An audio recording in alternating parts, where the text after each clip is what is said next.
And we will dive right into the first segment of today, the transformation of financial infrastructure. And for that, I would like to welcome Dr. Oliver Vins from the Börse Stuttgart Blocknox. He will be speaking on how to transform financial infrastructure in the context of regulation. Thank you. Thank you. Welcome. Good morning. It's great to be here on day 2 of the Crypto Asset Conference. Good. Better? Yes. So good morning. Great to be here.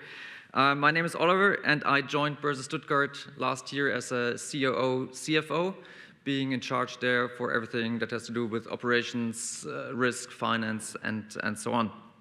And at Börse Stuttgart, we built over the last couple of years an ecosystem, I would say one of the leading ecosystems in the crypto space in Germany, covering the B2C area with our Bison app with well over 600,000 users.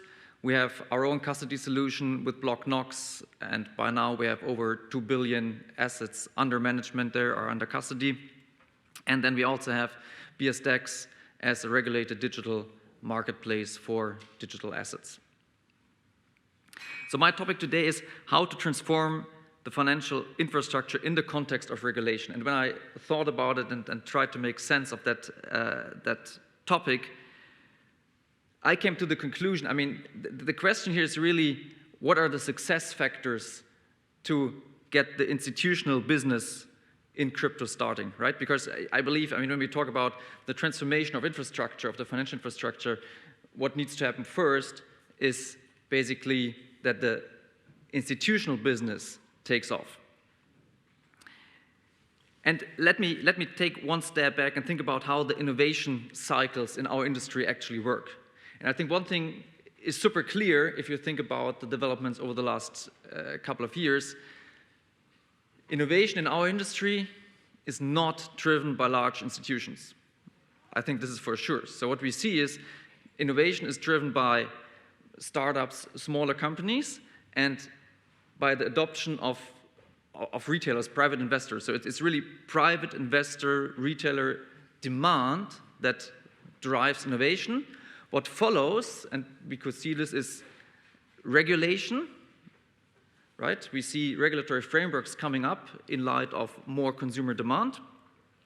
And once we have these two things in place, consumer demand plus a regulatory framework, we see institutionals hopping on the topic, getting interested there. And I think only the fourth step after that is transformation of the financial infrastructure in a bigger sense.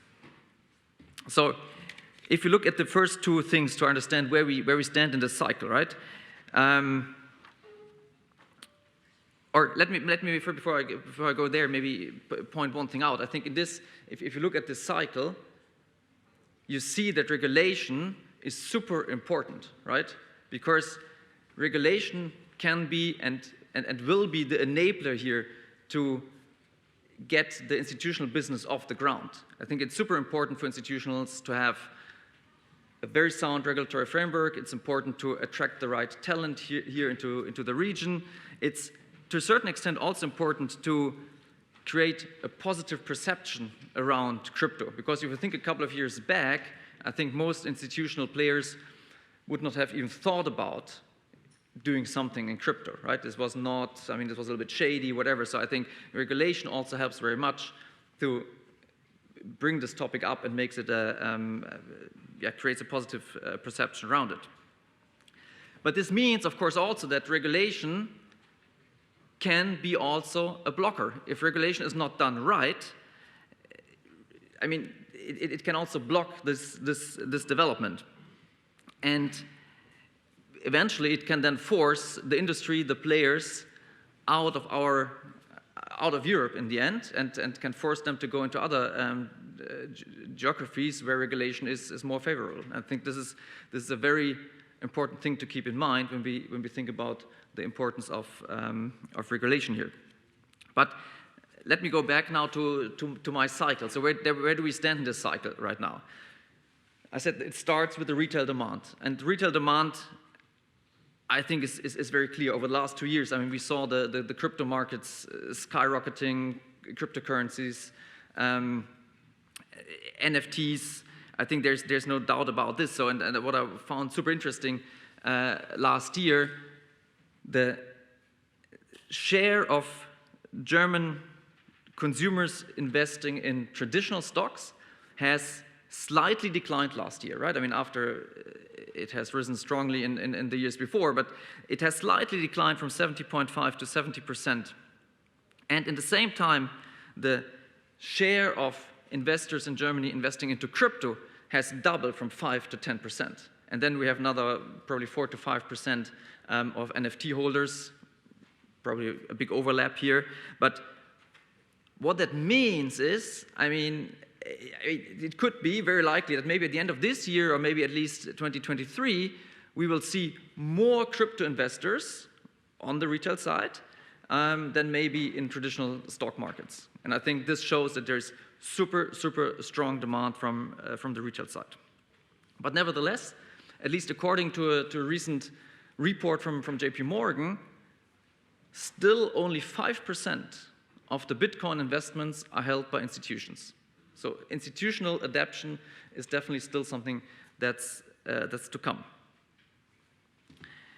So what about, where do we stand with regulation? Some stuff is already behind us, right? I mean, we have the fifth AML directive that already started shaping our industry. We have, especially in Germany, the introduction of the custody license, which I think was a big step forward. But this year, 2022, there's much more to come. There's very important regulation to come. Everybody talks about MiCA. That will have a fundamental impact. We have the travel rule and implementation of the travel rule that will change how we do this business. We have various tax laws and regulation, at least in discussion, that will influence how also institutions are looking at it. And what I think, which is also very important, I think we're at the point now where we see administrative practice developing, right?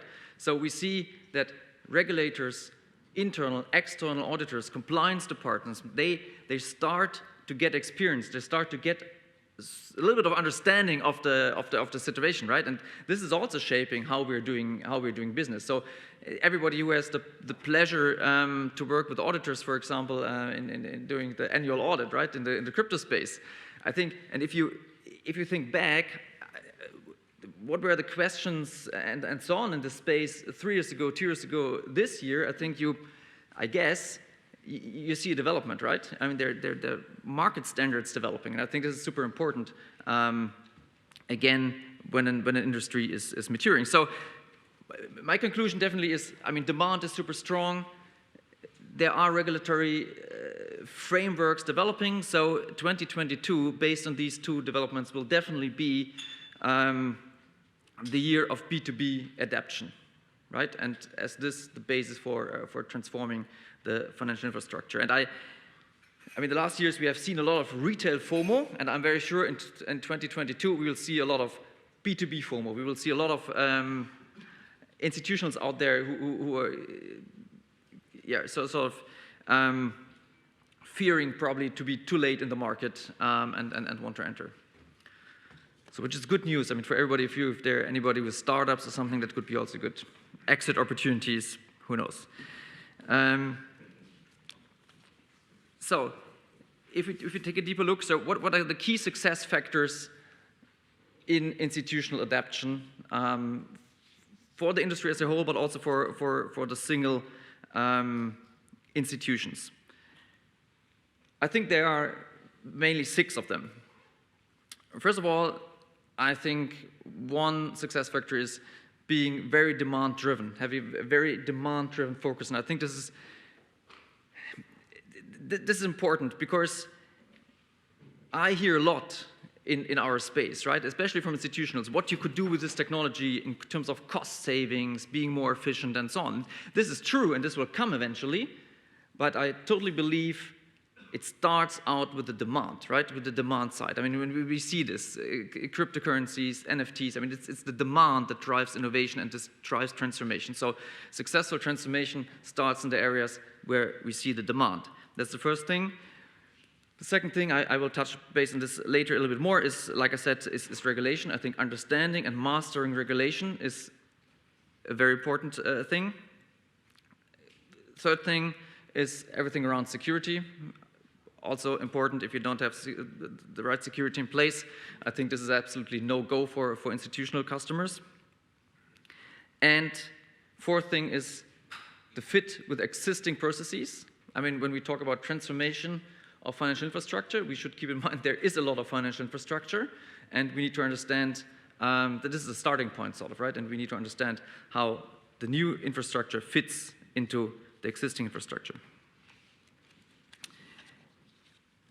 The fifth part is thinking in ecosystems.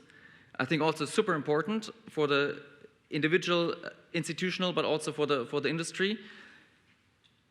To make sense and to work, you just don't need a feature or a product or a single solution. I mean, you need to master the whole value chain, right? Which is from minting, primary, secondary markets, custody solutions, distribution, services on top like staking and lending and so on. So you need to master the whole value chain, understand how it works. Otherwise, you cannot, as an institution, be successful, and you cannot lead a successful transformation. And then the last point is education. I think there's a lot to do in internal and external education to be successful. And I want to have a little bit closer look to what I think in our context here are the sort of the three most important buckets, which I think is regulation and security. It's the fitting with the existing processes, and it's the education part. And like I already said, regulation, security, these two things are absolutely, I think, at the forefront for institutionals to get started in this business, right? Typically, institutions are quite risk averse, and if you don't have this, I mean, if you have either a compliance breach or you have even a security breach, I think that's the easiest way and the fastest way to get fired, right? So this is super important, and for institutions, this is much more important than having the latest 20 coins or the latest DeFi features or products on their platform. So I think a lot about, when we talk about financial transformation, will focus on these aspects. And it's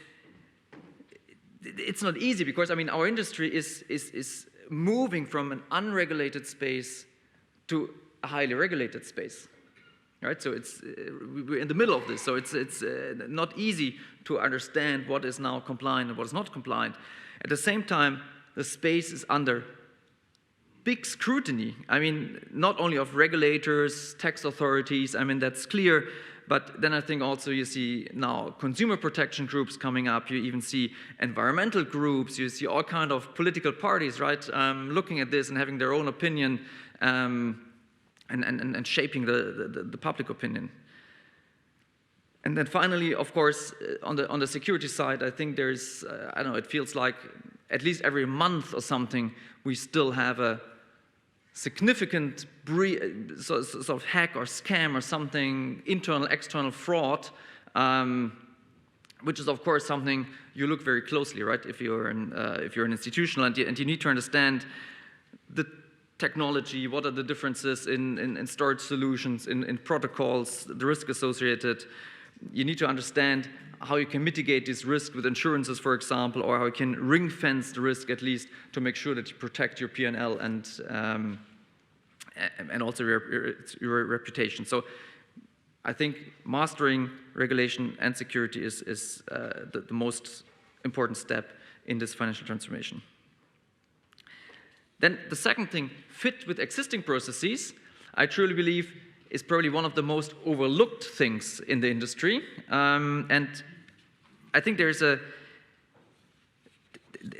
pattern, or I would call it even a trap, which I often observe, because to be honest, if you look at the real crypto people and crypto consultants and so on, that probably help institutionals to think about the business, at least what I very often see and experience is,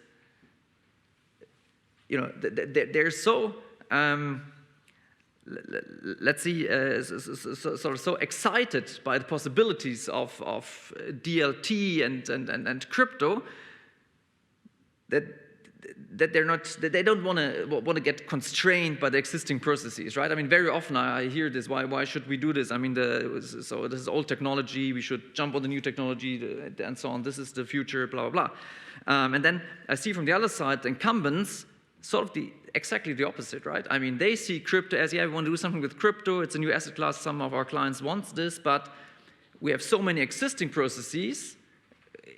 Ideally, we use all of our existing processes, right, and just somehow plug in crypto. And I think to master this and really think what is the right trade-off is super important, because, of course, there's a lot of infrastructure out there, a lot of infrastructure which is maybe, I don't know, not super efficient here and there, of course, but it works. It works. It's accepted by regulators and auditors and so on. So it's quite a big hurdle to change this, and it's absolutely unrealistic to change all of this and bring everything directly onto the blockchain and into the DeFi space. So I think it's, if you want to master this and think about how the transformation of the infrastructure works, I think it's very important to think about how a transformation path could work, right? And what are the points that you want to change first, and how can you plug in the existing infrastructure? Where can you use existing processes, reports, and so on, right? I think this is the path to a fast transformation, and a transformation that will last. And the third point is internal and external education. I think when we talk about transformation, also this is super, super important, because the crypto understanding really needs to be anchored very deeply in the organization. And everybody of you, I mean, at least everybody who works in a financial institution knows, I mean, if you want to introduce something new, for example, you have to go through an NPP process, right? New product process. And this means that you go through an institution and you probably have 20, 30, I don't know how many departments that all have to tick it off and say, that's okay, that works.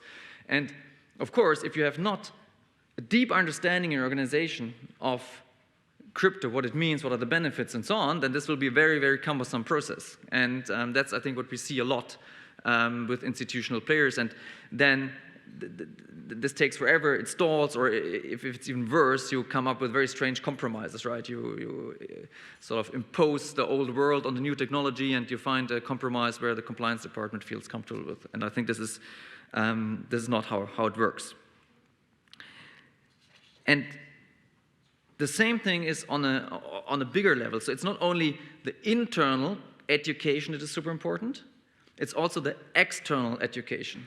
We need to educate policymakers, standard setters, regulators to make sure that we don't have any negative impact, to make sure that the benefits of crypto are understood everywhere. And I think the little bit strange discussions around MiCA over the last couple of weeks, right? I mean, they're a little wake-up call, and they have shown, I think, how important it is to educate also external stakeholders. And I'm not yet sure where we stand, to be honest. On the one hand, I think we are quite on a good way. I think MiCA has a lot of opportunities, but it could still go wrong, right? I really believe we need to do more in terms of educating also external stakeholders. So once the success factors are clear, I think you come across also here the famous make or buy decision, and this is maybe a little bit more difficult in the context of crypto, because the topic is just more complicated, it's more fundamental, and I think there are a lot of good arguments for the make, right? I mean, to make it yourself as an institution. Why? Because it's obviously very strategic. It's threatening the core of the business.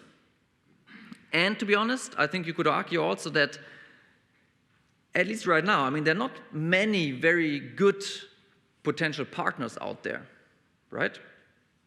Because the industry is just very new. There are no market leaders you could naturally lean on. And so I think that this is a good argument. On the other hand, I think when you think about speed, expertise, risk appetite, there are also a lot of reasons why you want to partner.